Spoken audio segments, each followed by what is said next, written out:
Hey guys, Engineer Wannabe here. Today we're going to be doing another review. Now this is going to be a review on the Willard, Captain Willard model, also known as the SPB183J1.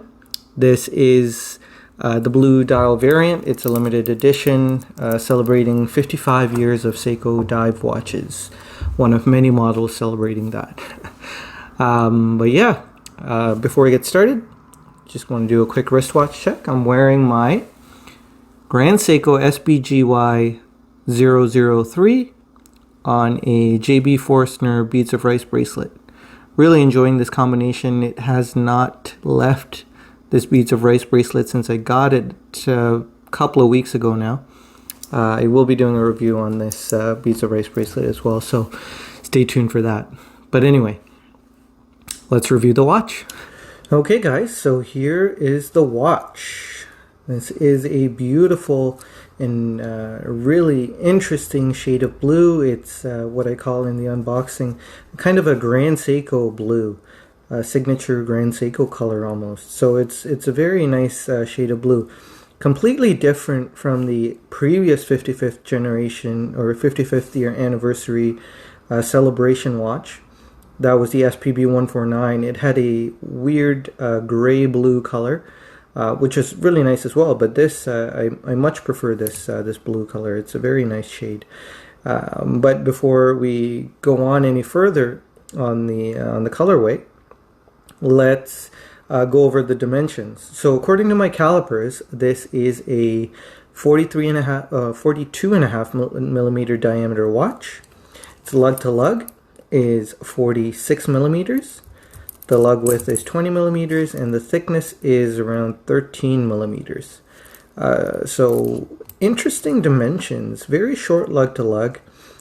Significant size for a watch, but it doesn't look it because of its cushion shape, and that is true of many of the other Willard models as well.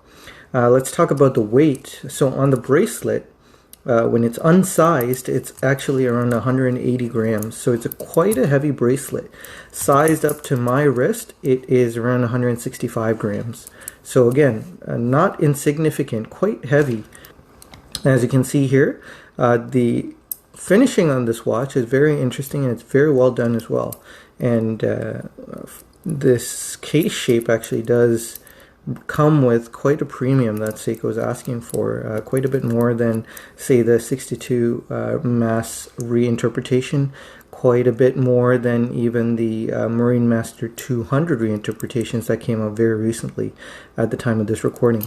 You have a polished side, radially brushed top, and that's about it. It's kind of simple. We can talk about, maybe we'll go into one of my disappointments on this watch, and I think you can see it here.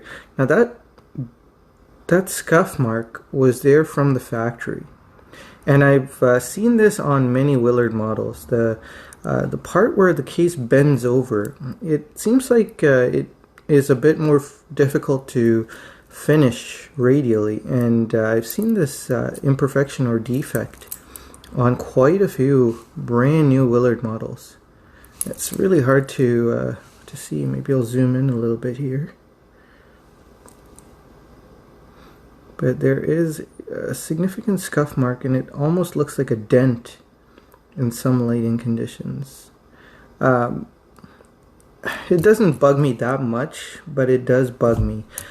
So whenever I do catch a glance at that scuff mark, if it was something I put there, I wouldn't mind so much, but it came from the factory, and it just it's a bit shoddy when it comes to workmanship, and quite disappointing.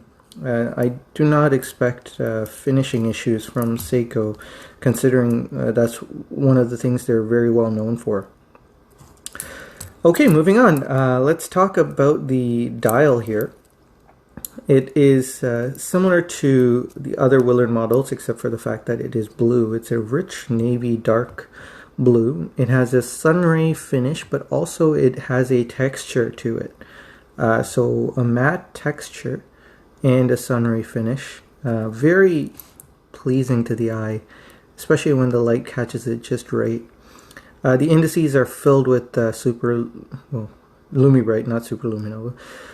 Indices are filled with Lumi-Bright, and they are very, very bright indeed. So are the hands. As you can see there, a difference in this model is the fact that the second's hand is gold. Very nicely done. And also the hands are very pleasing. I really like these hands. They're half brushed and half polished. Very legible. It catches the light no matter what lighting condition you may be in. The hands do not disappear. So I really enjoy that. I do like the fact that the loom has a bit of dimensionality to it as well. It kind of looks like droplets of loom. And of course the indices that surround the loom are polished. Very nicely done. The insert here I believe is an aluminum or aluminium insert. I do not believe it's the stainless steel insert that is in the 62 MAS reinterpretation. This is more characteristic of aluminium.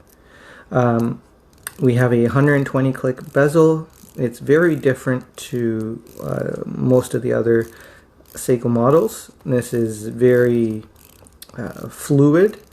It is not as clicky as other bezels. Very pleasant to use nonetheless, and it does take a bit more effort. So definitely not a knock against it. Alignment is okay. It's not perfect, but it's sufficient, I believe. Sometimes I do find it a bit off.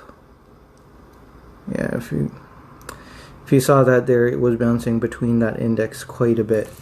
And yeah, not too pleased. Again, quite a few compromises here, but you kind of have to live with it. Another compromise is the movement, I believe. And I've been having some issues with these 6R35s lately.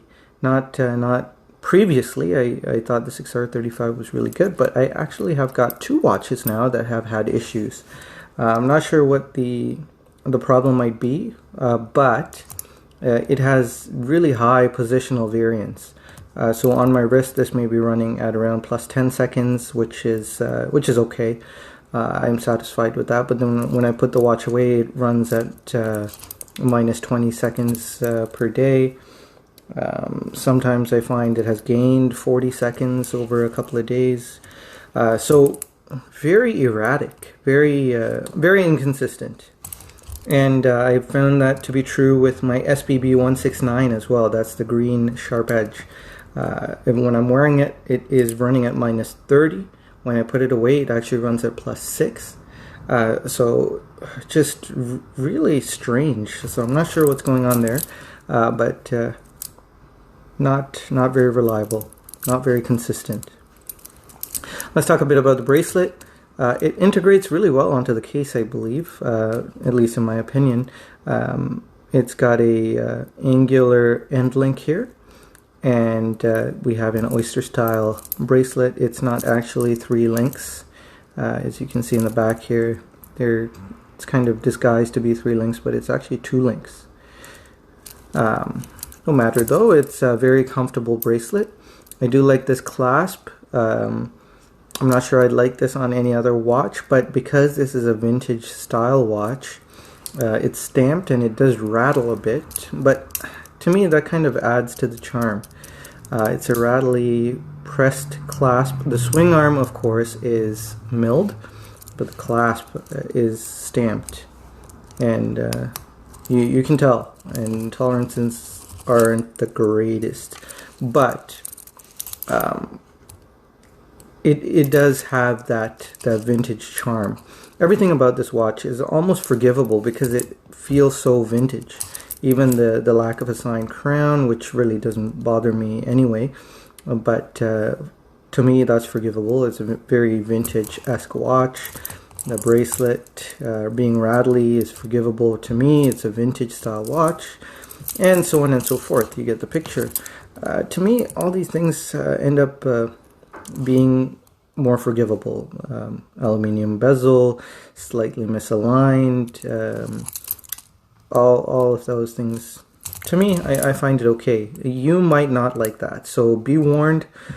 If you do buy one of these, if you do buy a Seiko in general, just try to do your due diligence. Get someone who you trust to buy from someone you trust, or go into a store when you can and look at it, inspect it, do your due diligence. Go in with your eyes wide open. If it does have a quirk or some kind of fault, you might be okay with it, you might not be, but it's the unfortunate state of Seiko watches at this point. One thing I failed to mention is the fact that this watch also comes with a really nice silicone strap.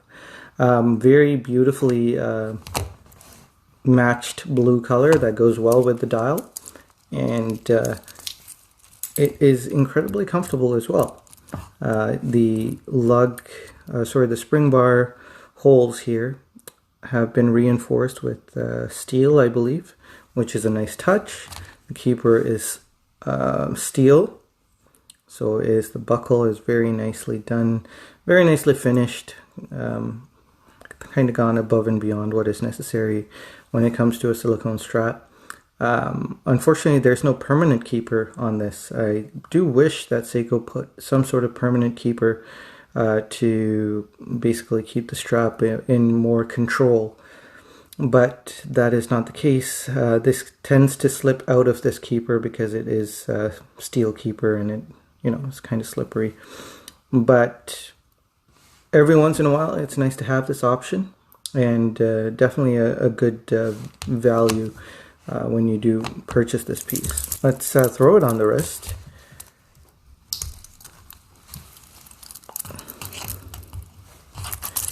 So here we go. This is on my 16¼ inch wrist. As you can see, it is big, and I think it's borderline for me. A lot of you might say it's way too big for me, but I think it's on the edge. And like I said, that articulating diver's extension portion does make this watch quite a bit more wearable for me. I do not have the swing arm sticking out. Some of us smaller wristed guys have that issue where the swing arm might be a bit too long if you don't have enough removable links on the 6 o'clock position. So I do not have that issue with this. And it's a very enjoyable watch to wear. Again, it looks ginormous, but part of that is optical illusion because of the lens, because of the camera, and part of that is because it really is really large. But as you guys who know me may already know, I really don't care. But yeah, so this has been a fairly in-depth, fairly quick review of the Seiko SPB183. It is a really quirky, really fun watch, vintage style, so a lot of these issues are forgivable. On a more modern watch, I would find these things absolutely unforgivable from Seiko. But for some reason, this thing is so charming that I'm willing to put up with it. Yeah, if you guys have any questions, let me know. I will do my best to answer them and help you out. But other than that, I hope you enjoyed this video. Let me know again if you have any questions. Stay safe out there. Hope you all are well. Hope your families are well. And I will see you in the next video. Bye.